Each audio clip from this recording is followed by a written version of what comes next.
Locally, here in the southeast, the announcement by Andrew Constance that he's planning to stand down as the member for Bega is having an impact already. You heard him on this program yesterday explaining why he's decided to stand for pre-selection for the Liberal Party in the federal seat of Gilmore, saying the seat needs a stronger advocate than Labor's Fiona Phillips, than someone in opposition.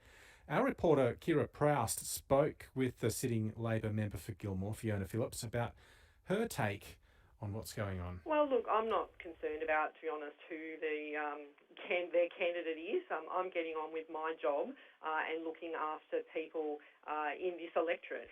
I've got to say, it's pretty disappointing to see Andrew Constance and other people out. Andrew Constance this morning has been on commercial radio in Nowra. Where is he in Bateman's Bay, standing up for people? I've got people contacting my office saying he's resigned. He hasn't actually resigned, but now we're getting a whole lot more inquiries. We're doing the work. I'm doing the work on the ground, supporting our constituents. And to be quite honest, I think it is one of the most disingenuous things he's actually doing at a time when our community needs stability and leadership through the COVID pandemic. He is more concerned about his career. I think it's just terrible.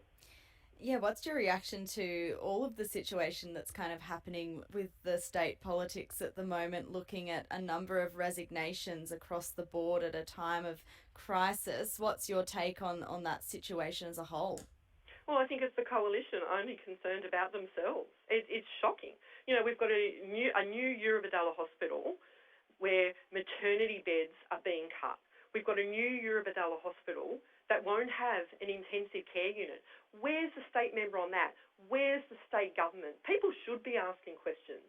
MPs are paid taxpayer money to represent their electorate, and Andrew Constance is not even doing that.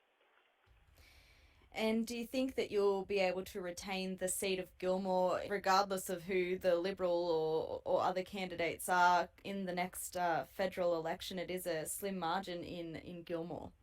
Well, I'm quite confident that I'm doing the work on the ground, supporting people through our bushfire recovery, through our pandemic recovery, and that's what I continue to do. I mightn't be in the news as much, but the reason is because I'm actually supporting people.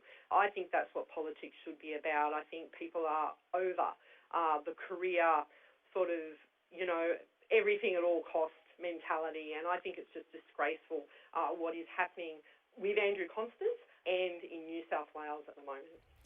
And I suppose lastly, what are your thoughts on money then having to be spent for a number of by-elections across the region, across the southeast in the coming months? Well, I'll put that money into acute mental health facilities at the new Eurobodalla Hospital, put that money into maternity services, put that money more into paediatrics for our entire South Coast region.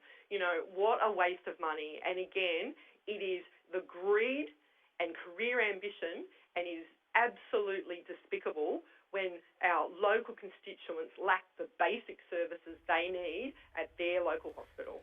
Fiona Phillips there, the member for Gilmore, speaking to Keira Proust.